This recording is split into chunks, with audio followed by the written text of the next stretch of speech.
खरीदने के लिए खाली हाथ वापस आती है, आधी चीजें छोड़ के आती हैं, सोचती है कि कल ले लूंगी, कभी और ले लूंगी, अभी जितना ले सकती हूँ उतना ही लूं। आप ताली बजा रही हैं, आपका कितना संघर्ष का जीवन है।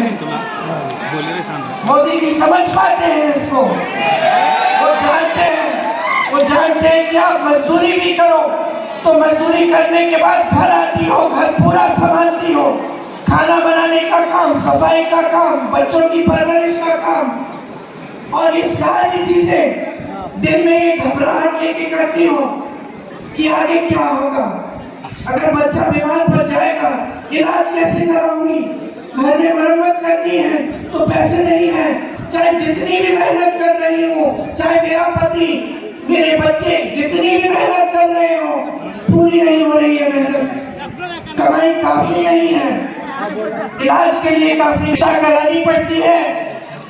आप बच्चों की जब शिक्षा करानी पड़ती है आपको कर्ज लेना पड़ता है, बेटी की शादी होती है कर्ज लेना पड़ता है, नुकसान हो गया खेती में, मोदी जी जो आकर आपके सामने अपनी मुसीबतें गिनाते हैं,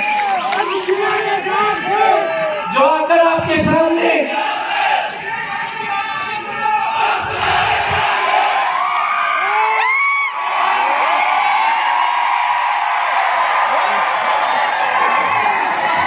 मोदी जी आज आपसे कट चुके हैं, यहाँ आते हैं बड़े बड़े मंचों पर, आपने देखा होगा उनके पास भी कोई नहीं आता, उनके सलाहकार भी उनसे डरते हैं, उनके बड़े बड़े नेता भी उनसे डरते हैं, उनको सच कौन बताएगा, उनको ये सच्चाई कौन बताएगा कि इस देश का जो गरीब है आज पिस रहा है, इस देश का किसान कमा नहीं पा रहा है, खाद नहीं मिल रहा है, पेट्रोल डीजल का दाम इतना बढ़ चुका है कि खेती करनी मुश्किल हो चुकी है, कौन बताएगा इनको। आपके बीच तो आते नहीं हैं, इंदिरा जी की फोटो निकालिए, आपके घरों में आई है। मैं सोनभद्र में जब भाजपा की सरकार के देखते देखते आदिवासियों का नरसंहार हुआ तो मैं गई सोनभद्र में, यूपी में जगह है, मैं उस गांव में गई उन परिवारों से मिलने के लिए, और मुझे पता है क्या पता चला, मुझे ये पता चला कि मेरे से पहले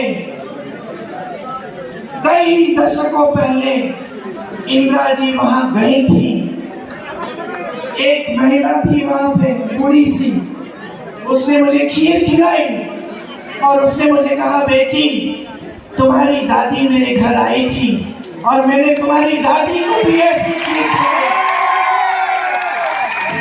ये है हमारी परंपरा, इस देश की लोकतांत्रिक परंपरा कि बड़ी सी बड़ी प्रधानमंत्री आपके घर झुक के आई, आपका आदर करते हुए आई, आपके घरों में आपकी समस्याओं को सुनने के लिए आई। और ये प्रधानमंत्री नरेंद्र मोदी 10 सालों से प्रधानमंत्री रहे हैं।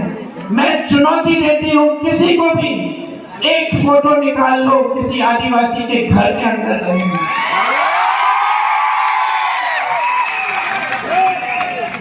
एक बार आपके पास नहीं आए।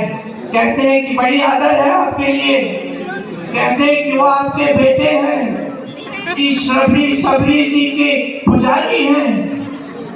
क्या मतलब है इन बातों का जब इन बातों में वजन ही नहीं है। प्रधानमंत्री हैं, इनकी बात में वजन होना चाहिए। अगर मंच पे खड़े होकर इन्होंने आपको कहा था कि सारा काला धन वापस लाएंगे, आपके खातों में 15 लाख रुपए डालेंगे, तो आना चाहिए था। अगर आपको कहा था कि 2 करोड़ रोजगार बना के देंगे, तो वो बनाने चाहिए थे। अगर आपको कहा था कि आपकी अधिकारों की रक्षा करेंगे, तो आज उनका एक एक नेता संविधान को बदलने की बात क्यों कर रहा है? किसने हिम्मत दी, किसने इजाजत दी? मोदी जी ने दी। मोदी जी उन लोगों के साथ गाड़ी में बैठ के रोड शो करते हैं, भाषण देते हैं मंचों पे, और फिर कहते हैं कि संविधान को बदलेंगे नहीं। किसने इजाजत दी उनके हर प्रत्याशी को इस बात को कहने के लिए? हर बार उन्होंने यही करके दिखाया है।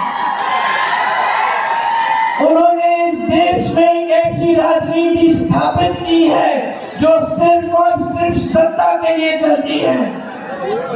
ये पहली बार इस देश में हुआ है। इस देश की राजनीति सेवा पर आधारित रही है। इस देश की राजनीति का एक एक महापुरुष इस देश के लिए जान देने के लिए तैयार हुआ है। लेकिन आज आपका कोई आदर नहीं है। आप एक सरकार चुनते हैं, वोट देकर सरकार बनाते हैं।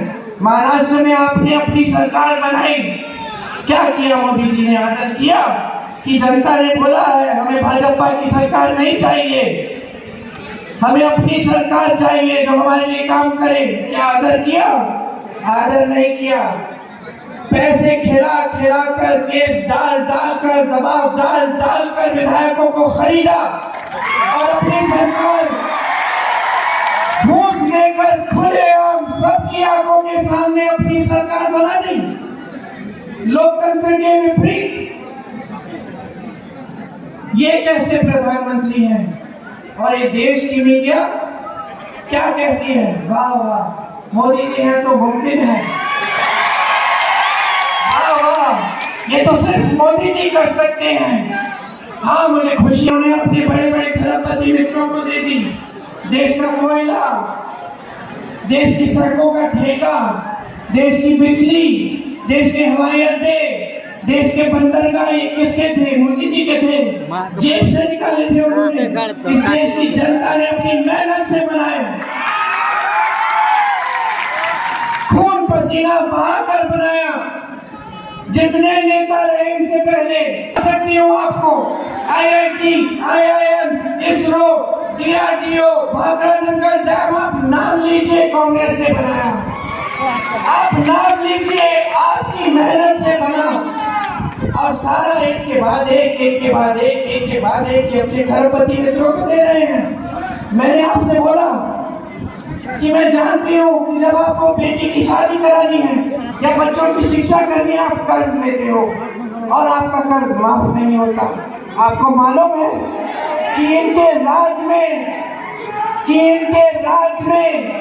बड़े बड़े खरबपतियों के 16 लाख करोड़ रुपए माफ हुए हैं। 16 लाख करोड़ रुपए उनके जो पहले से ही खरबपति हैं।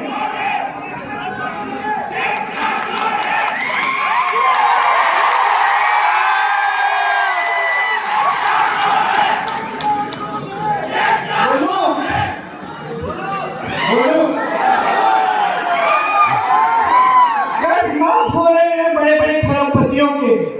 मैं जब यूपी में काम कर रही थी, वहां किसानों का गन्ना का भुगतान 15,000 करोड़ रुपए थे। मैं हर मंच पे चीख रही थी, चिल्ला रही थी कि मोदी जी, योगी जी, इनका भुगतान करो। गन्ना किसान का पैसा है, उसको लौटाओ। मालूम है मोदी जी ने क्या किया? क्या किया? अपने लिए 2 हवाई जहाज खरीदे 16,000 करोड़ के, लेकिन गन्ने के किसान को 15,000 करोड़ देने के लिए उन्होंने कहा पैसे नहीं है इस देश में। हम कर्ज माफी की बात करते हैं, कांग्रेस ने बार बार किसानों का कर्ज किया। हम करते हैं, मोदी जी कहते हैं कि अर्थव्यवस्था ठप हो जाएगी, पैसे नहीं है। क्यों भाई? आपके जहाज खरीदने के लिए पैसे हैं, आपके बड़े बड़े दोस्तों को देने के लिए पैसे हैं, बड़ी बड़ी शादियां करें। लेकिन किसान अपनी बेटी की शादी जब करता है तो कर्ज लेता है और फिर कर्ज चुका नहीं पाता, आत्महत्या करता है। मैं ऐसे किसानों के घर में गई हूँ जो खाद की कतार में खड़े खड़े गिरकर मर गए क्योंकि घर जाने की हिम्मत नहीं थी। कहीं कतार छोड़ दूं तो मुझे खाद नहीं मिलेगी। मैं ऐसे किसानों के परिवारों से मिली हूँ जिन्होंने 50,000 रुपए के लिए, 1 लाख रुपए के कर्ज के लिए आत्महत्या कर डाली। बच्चियां रो रही हैं, आगे सब कुछ अधिकार में है और इस सरकार ने कुछ नहीं किया। ये मोदी जी गरीबों के मसीहा, कुछ नहीं किया इन्होंने। ये तो खरबपतियों के मसीहा हैं। इस देश में कभी ऐसे प्रधानमंत्री नहीं हुए, कभी, मैं दावे के साथ कह सकती हूँ, जो एक भी बार, एक भी दिन आपके घरों में नहीं आए, आपके गांव में नहीं आए, आपकी खेती में नहीं आए।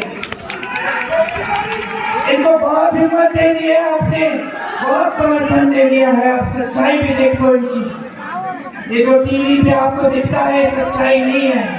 ये सारे टीवी के चैनल बड़े बड़े खरबपतियों की है, साठ गांठ है इनकी। इलेक्टोरल बॉन्ड स्कीम लाए मोदी जी, भ्रष्टाचार के खिलाफ लड़ रहे हैं। ऐसी स्कीम तो नहीं लाए, जो भी चंदा देगा उसका नाम गुप्त होगा। स्कीम लाए मोदी जी। फिर न्यायपालिका में कहा गया कि सूची जारी करो, सब जनता को जानना चाहिए किसने किसको चंदा दिया। अचानक मोदी जी बदल गए, खुद स्कीम बनाई। अब कहने लगे कि मैंने इसको पारदर्शी कर दिया सूची को, जबकि सूची पारदर्शी तब हुई जब न्यायपालिका ने कहा कि करो। क्या पता चला किस किसने चंदा दिया। आपको कोविड की वैक्सीन लगी थी, किस किस को लगी, हाथ उठाओ। मुझे भी लगी, आपको नहीं लगी? अच्छा, हमको तो लगी दो। कोविड की वैक्सीन पूरे देश के लिए एक कंपनी ने बनाई, उस कंपनी से भी चंदा लिया मोदी जी ने 52 करोड़। गुजरात में पुल गिरा, लोग बह गए, सैकड़ों लोग पानी में बह गए, मोदी जी ने उस पुल बनाने वाले से चंदा लिया।